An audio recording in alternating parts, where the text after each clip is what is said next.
नमस्कार. सुगरण स्वाद घरचा या यूट्यूब चॅनलवर मी स्वप्ना तुमचं खूप खूप स्वागत करीत आहे. आज आपण बनवणार आहोत अगदी चटपटीत आणि खायला अतिशय टेस्टी असे कुरकुरीत फ्रेंच फ्राईज. अगदी घरच्या घरी आपण बाहेर मार्केटमध्ये मिळतात तसेच फ्रेंच फ्राईज बनवणार आहोत. चला तर मग रेसिपीला सुरुवात करूया. इथे मी 5 मीडियम आकाराचे बटाटे घेतलेले आहेत. तुम्ही यापेक्षा मोठ्या साईजचे घेतले तरी चालतील, पण माझ्याकडे हे होते म्हणून मी हेच वापरणार आहे. आता या सर्व बटाट्याचे आपण पहिल्यांदा सालं काढून घेऊयात आणि पाण्यामध्ये टाकूयात. इथे व्यवस्थित पाण्यामध्ये लगेच बटाटा टाकायचा आहे, कारण तो काळा पडू नये म्हणून पटकन पाण्यामध्ये टाकायचा. आता आपण कट करून घेऊया फ्राईज. साईडच्या पहिल्यांदा कडा काढून घ्यायच्या आणि व्यवस्थित आपण याचे समान भाग करणार आहोत बटाट्याचे. हे बघा, या पद्धतीने. खूप जास्त पातळ नाही करायचे, थोडेसे मीडियमच ठेवायचे. हे बघा, पाहू शकताय. आणि आता याचेच आपण फ्राईज कट करूयात.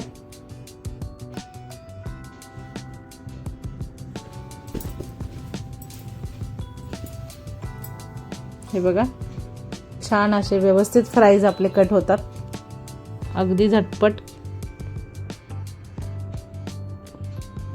अजिबात अवघड नाहीये, व्यवस्थित कट करायचं आहे आपल्याला. आता हे सर्व बटाटे आपण छान असे फ्राईजमध्ये कट करून घेऊयात.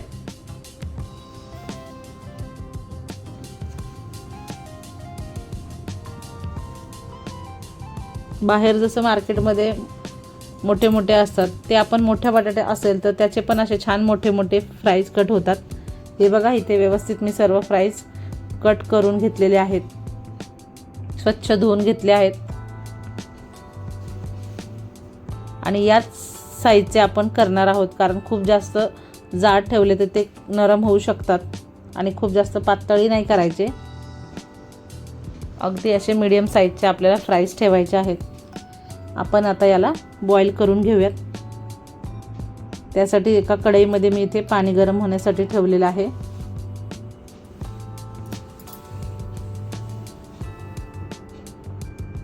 हे बघा, इथे पाण्याला छान उकळी आली आहे. पाणी गरम झाल्यानंतर यामध्ये घालायची आपल्याला पाव चमचा हळद.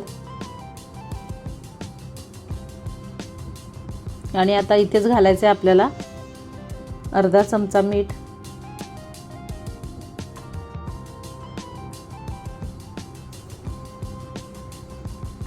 आता यामध्ये घालूयात सर्व आपण जे कट केलेले फ्राईज आहेत ते.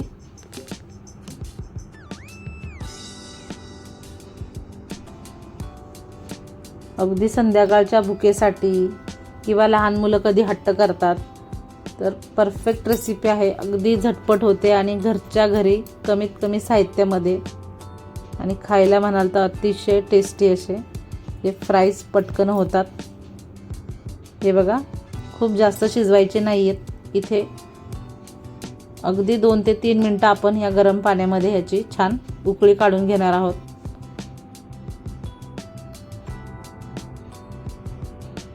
हे बघा, 3 मिनटं झालेले आहेत. आता मी व्यवस्थित फ्राईज काढून घेणार आहे निथळून. तुम्ही चाळणीमध्ये ओतले तरी चालतील, म्हणजे सर्व एकदम निथळले जातात.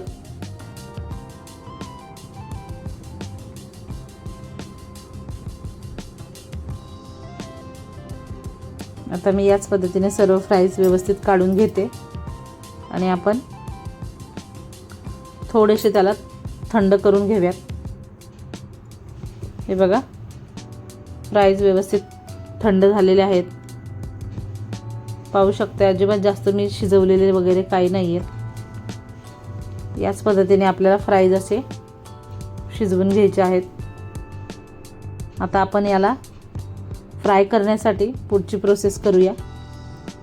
आता या फ्राईजला आता मी लावणार आहे तांदळाचं पीठ. तुमच्याकडे कॉर्नफ्लॉवर असेल ते लावलं तरी चालेल.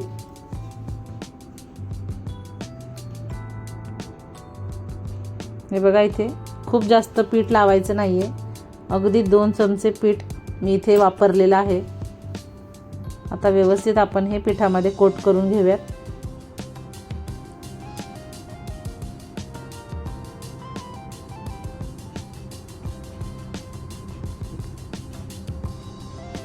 हे बघा, या पद्धतीने व्यवस्थित छान चोळून असे व्यवस्थित पिठामध्ये कोट करायचे आहेत.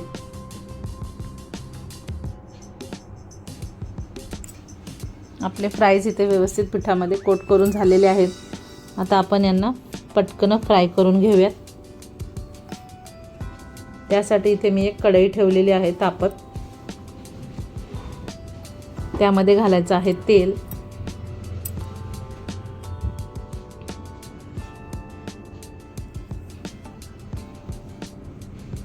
आता तेल छान तापल्यानंतरच आपल्याला फ्राईज यामध्ये घालायचे आहेत. तुम्ही जर थंड तेलामध्ये घालाल तर मग ते फ्राईज खूप तेलकट होण्याची शक्यता असते. तेल छान कडकडीत गरम झाल्यानंतरच याच्यामध्ये फ्राईज आपण घालणार आहोत. हे बघा,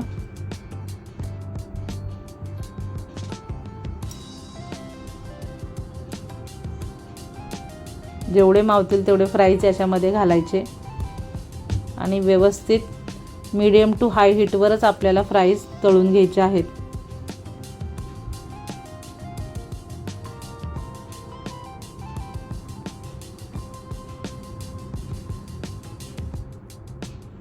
पाहू शकता, अजिबात एकामेकाला वगैरे चिटकत नाही आहेत. मस्त फ्राईज आपले छान हलके झालेले आहेत.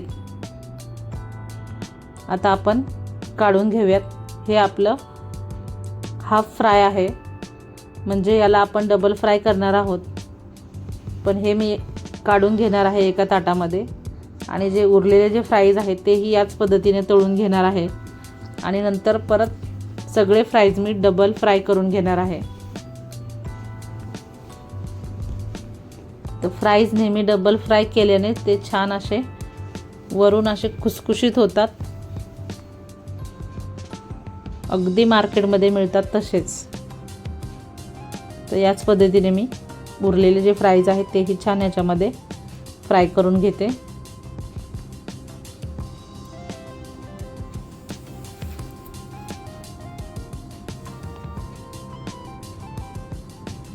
आणि पुन्हा मग आपण हे दोन्ही फ्राईज आपण याच पद्धतीने डबल फ्राय करून घ्यायचे आहेत.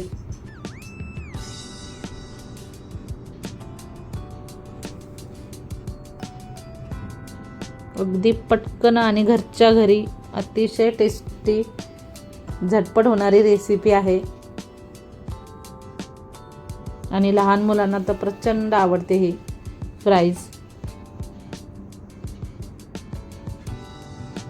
हे बघा, छान आपले हाफ फ्राय झालेले आहेत. आता हे काढून घेऊयात. हे बघा, व्यवस्थित मी 2 वेळा फ्राय करून घेतलेले आहेत फ्राईज. पाहू शकताय तुम्ही, रंग किती छान आलेला आहे. अगदी हलके झालेले आहेत आणि कुरकुरीत झालेले आहेत आपले फ्राईज.